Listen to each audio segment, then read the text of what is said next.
Hi everyone, good morning. নতুন একটা ব্লগে তোমাদেরকে অনেক অনেক ওয়েলকাম জানিয়ে আজকের এই ব্লগটা স্টার্ট করলাম। আজ হচ্ছে চৈত্র মাসের শেষ দিন, মানে আজকে হচ্ছে সংক্রান্তি। আর এই সংক্রান্তিতে আমাদের বাড়িতে একটা নিয়ম আছে, সেটা হচ্ছে শুক্তো রান্না খেতে হবে আর সাথে হচ্ছে আমের টক ডাল খেতে হবে। আর এই শুক্তোটা রান্না হবে 7 রকম তিতো পাতা দিয়ে। তো এরকম নিয়ম কাদের আছে অবশ্যই জানিও। এখানে আমি কিন্তু সবজিগুলো কেটে নিয়েছি। আর হ্যাঁ, সাথে আছে কিন্তু খইয়ের ছাতু খেতে হবে। তো এরপরে দেখো আমাদের সকালবেলার চা নিয়ে বসে পড়েছি, যেটা ছাড়া একদম দিন চলে না। যেহেতু আজকে বাড়িতে দুটো মাত্র রান্না, সেই কারণে আজকে তাড়াতাড়ি হয়ে গেছে। তো ওদিকে আমার শুক্তো রান্না কমপ্লিট, আর সাথে মটরের আম দিয়ে টক ডাল। আর আজ থেকে কিন্তু আম খাওয়া স্টার্টও হয়ে গেল। রান্না বান্না সেরে মাঝে অনেক কাজ করেছি, সেগুলো তোমাদের সাথে শেয়ার করা হয়নি। এখন ঘড়িতে বাজে ওই বিকেল 4টে মতো, আর এখন আমরা 4:30 ট্রেনটা ধরে যাব হচ্ছে বেথুয়া। তো এই প্রথমবার আমি বেথুয়ার চড়ক দেখতে যাচ্ছি। তো চড়কটা কিন্তু দিদি বাড়ির সামনের মাঠটাতেই হয়, একদম পুরো সামনে, মানে তিতলিদের বাড়িতে। তো তিতলি যেহেতু পরীক্ষা শেষ হওয়ার পর মামা বাড়িতেই আছে, 1 মাস পার হয়ে গেছে, তো আজকে 1 মাস পর কিন্তু ও যাচ্ছে ওদের বাড়ি। চড়ক দেখতে যাচ্ছি ঠিকই, শেষমেশ যে চড়ক দেখতে পেয়েছি কি পাইনি সেটা তোমাদেরকে একদম লাস্টে গিয়ে বলছি।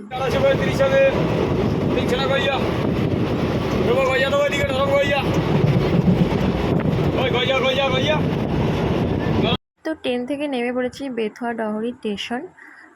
চলে এখন যাওয়া যাক দিদি বাড়ি।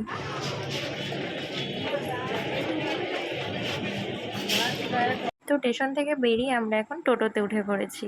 আর স্টেশন থেকে দিদিদের বাড়ি ওই টোটোতে করে যেতে 10 থেকে 15 মিনিট এরকম একটা লাগে। আর দিদি বাড়িতে চড়ক দেখার সাথে সাথে আরও একটা জিনিস খেতে যাচ্ছি, সেটা হচ্ছে পাঁচন রান্না। তো পাঁচন রান্না কাদের বাড়িতে হয় জানিও তো। তো ফাইনালি দিদি বাড়ি চলে এসেছি। দিদি এখন রান্না করছে পাঁচন। তো সেই কারণে দিদি বললো ঘরে গিয়ে বসতে, আমি এখন বসে আছি। আর তিতলি যেহেতু অনেক দিন পর বাড়ি এসেছে, সেই কারণে সবার সাথে দেখা করতে গিয়েছে। তো এরপরে দেখো দিদি দিয়েছিল দইয়ের ঘোল। আমরা আসবো বলে আর বাড়ির সবার জন্য দিদি এটা বানিয়েছিল। তারপরে দেখো আমরা চলে এসেছিলাম দিদিদের বাড়ির ওই সামনের মাঠটাতে। তোমাদেরকে বললাম না যে দিদি বাড়ির সামনে কিন্তু মাঠে চড়ক হয়, তো একটু চড়ক পুজোর প্রস্তুত চলছিল, দেখতেই পাচ্ছ। এরপরে দেখো আমরা চলে এসেছিলাম মোমো খেতে। তবে বেথুয়া আসলে যেখান থেকে বেশি মোমো খাওয়া হয় সেই দোকানটা কিন্তু আজকে বন্ধ ছিল, সেই কারণে আমরা অন্য দোকানে ট্রাই করছিলাম। আর এই দোকানটাতেও কিন্তু মোমোগুলো খেতে দারুণ ছিল, আর স্যুপটা তো কি কোনো কথাই হবে না। এরপরে দেখো সবার একটু ঝাল লেগে গিয়েছিল মোমো খেয়ে, আর সাথে গরমও লাগছিল, তো সেই কারণে নিয়ে নিলাম আইসক্রিম। আর এখানে কিন্তু তিতলিকে দিয়ে দিয়েছিলাম, আর এদিকে তিতলির ভাইকে দিয়ে দিয়েছিলাম। তারপরে দেখো দিদি বাড়ি এসে আবার জামাইবাবুর হাতের মুড়ি মাখা খেলাম। দিদি বাড়ি এসে অনেক ঘুরলাম, এদিকে ওদিক গেলাম, খেলাম। এরপরে আমরা চলে এসেছিলাম চড়কের কাছে, যেহেতু গাছ পোতা হয়ে গেছিলো। আর এখানে এখন কিন্তু চড়ক গাছের পুজো হচ্ছিল। আর মানুষের ভিড়টাও কিন্তু ভালোই হয়েছিল। শেষমেশ এমন হলো সেটা কল্পনার বাইরে। প্রথমবার বেথুয়ার চড়ক দেখতে এসে মনে রাখার মতো ঘটনা ঘটে গেল। চলো সেটা তোমাদেরকে বলি। এখানে তিতলি আর তিতলির বান্ধবী ছিল। এই যে দেখছো বেশ ব্যান্ড প্যাটি বাজতে বাজতে জিনিসটা শুরু হচ্ছিল, হট করেই শুরু হয়ে গেল ঝড়।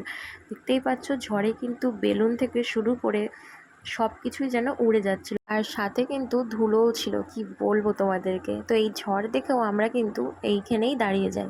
এই যে দেখতেই পাচ্ছ গাছগুলো দেখে। আর এই ঝড়ের সাথে কিন্তু হালকা হালকা বৃষ্টিও শুরু হয়ে গিয়েছিল।